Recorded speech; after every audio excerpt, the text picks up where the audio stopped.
নিশ্চিত আছিল ভগৱন্তৰ দুটেই নহওক কিয় বহুতে তাক মৃত্যুৰ পৰা ৰক্ষা কৰক বুলি 20 লাখ হাজাৰ জন লোকক লৈ আহিছিল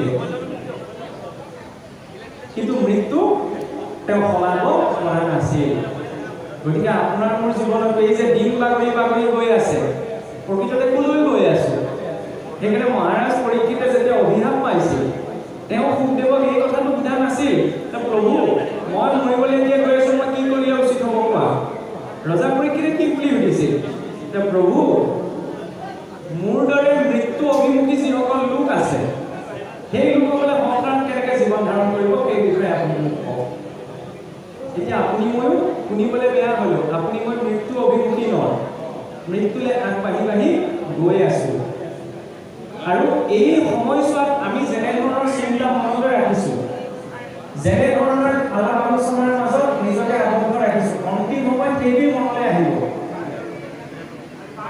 এইটো কেতিয়াও ভাবিব নালাগে যে এইখিনি সময় আমি ঈশ্বৰ চিন্তা কৰিলে অন্তিম সময়ত পিছত বোলে বয়স হ'লে ভগৱানৰ নাম ল'লে তেওঁ স্মৰণ হ'ব আৰু অন্তিম সময়ত যেনে ধৰণৰ কথা মনলৈ আহিব তেনে ধৰণৰ অনুভূতি আমি গতি পাওঁ উদাহৰণ ভাগৱতৰ অষ্টম স্কন্ধত বৰ্ণিত জৰভৰত মহাৰাজ জৰভৰত ঈশ্বৰৰ এজন পৰম বিৰক্ত ভক্ত আছিল গৃহ সংসাৰ সকলোৱে বনত বাস কৰিবলৈ আৰম্ভ কৰি দিছিল যাতে ক'তো মোহমায়া নপজে কিন্তু বনত বাস কৰোঁতে এদিন কি হৈছিল সেই জংঘলৰ মাজত হৰিণ পোৱালি এটা লগ পালে ইফালে ইফালে চাই দেখিলে মাকজনী নাই তেতিয়া সেই জৰভৰতৰ এইটো চিন্তা উপজিলে যে পোৱালিটোৰ একেবাৰে মাকজনীও নাই বাঘ ভুলে পালে কেনেবাকৈ ইয়াক খাই পেলাব সেইটো জৰভৰতে কি কৰিলে সেই হৰিণ পোৱালিটোক নিজৰ আশ্ৰমলৈ লৈ আহিলে আৰু নিজৰ আশ্ৰমতে পালন পোষণ কৰি ডাঙৰ দীঘল কৰিবলৈ ধৰিলে এতিয়া দিনক দিনে সেই হৰিণ পোৱালিটোক জৰভৰতৰ মুখ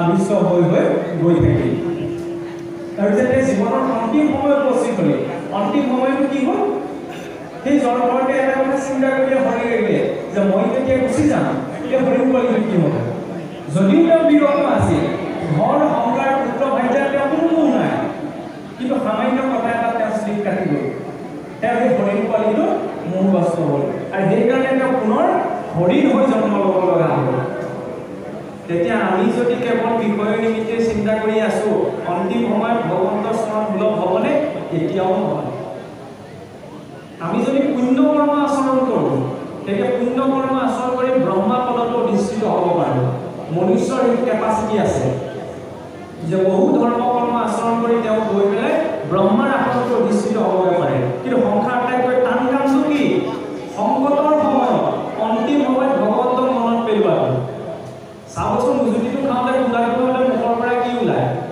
যদি উজুতিটো খাওঁতে কুটাটো খাওঁতে গাঁৱলীয়া শব্দ এটা ওলাইছে তেতিয়াহ'লে জানিব লাগে আৰু যিমানখিনি শাস্ত্ৰ কথা পঢ়িছোঁ শুনিছোঁ সকলো একো নহয় কোনো অৰ্থ নাই যদি সঁচাই ভগৱন্তৰ চৰণত মোৰ অতি প্ৰীতি আছিল তেতিয়া অন্তিম সময়ত মোৰ ভগৱন্তৰ স্মৰণ কৰিব লাগিছিল কিন্তু যে নহ'ল সেইকাৰণে সেইখিনি সময়তে নিজকে চিকুট এটা দিব লাগে দ্বিতীয়বাৰ যাওঁতে অন্তত কুটাটো খাওঁতে পিছৰ যাওঁতে ভগৱন্তৰ নামটো মনৰ পৰা ওলায় কাৰণ মুখেৰে কেৱল ৰামকৃষ্ণ বুলি ক'লেই নহ'ব কাণেৰে শুনিলেই নহ'ব মনত স্মৰণো হ'ব লাগিব এইখিনি সময়ত স্মৰণ হ'লে অন্তিম সময়ত স্মৰণ হ'ব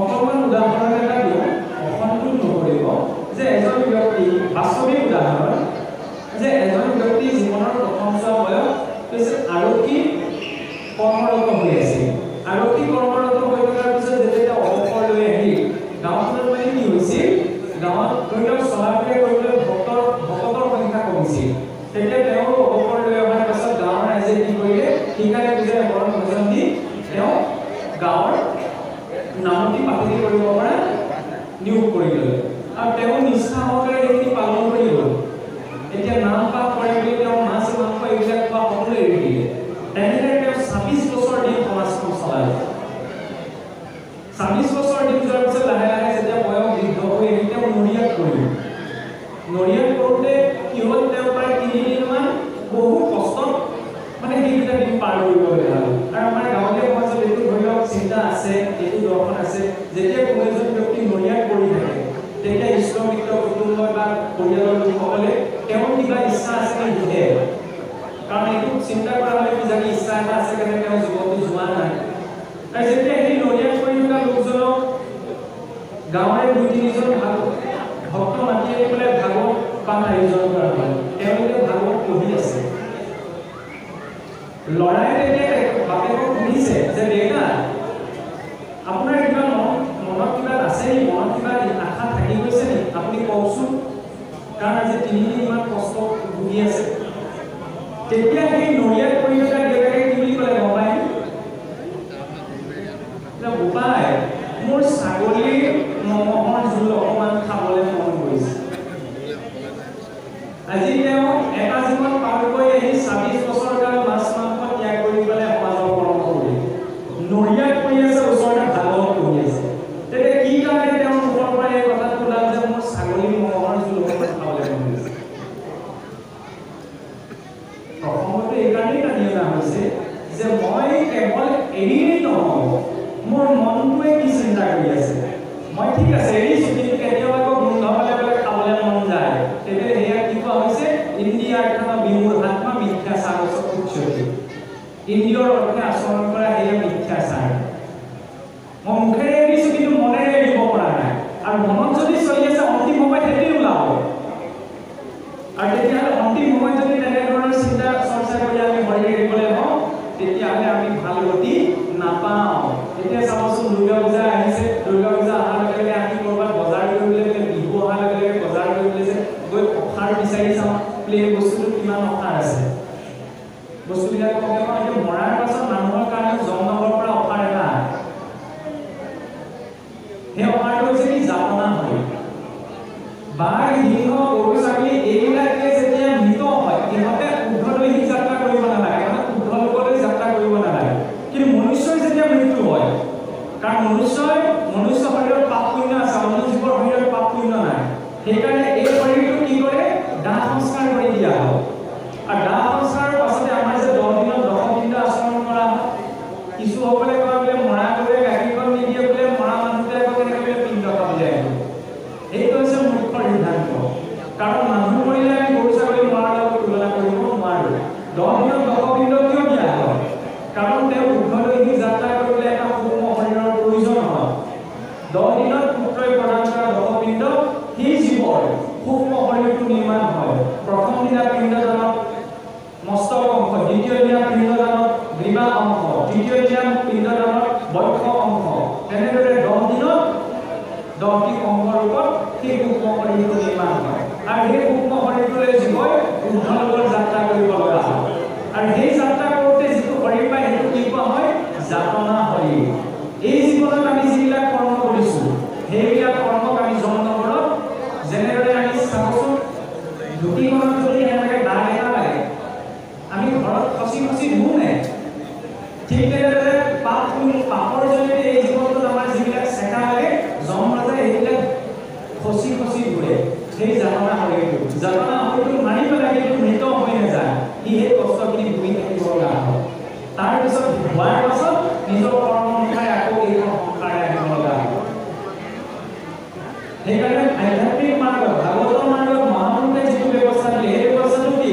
যে এই সংসাৰখনত জীয়াই থকা দিনকেইটা সুন্দৰভাৱে ধৰ্ম পালন কৰি জীয়াই থকা, আৰু যাতে অন্তিম সময়ত ভগৱন্তৰ স্মৰণ সুলভ হয়, তাৰপিছত যাতে আমি ভগৱন্তৰ ওচৰলৈ গমন কৰিব পাৰোঁ। তেতিয়া আকৌ এইখন সংসাৰে আহিব লগা নহয়। কিন্তু কেতিয়াবা কি হয়? হেৰা মকুৰ স্বভাৱ ধৰি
প্ৰকৃত ভাগৱত বুদ্ধি কোনজন গুৰু গোসাঁই নামানো বুলি কোৱাজন নহ'বও পাৰে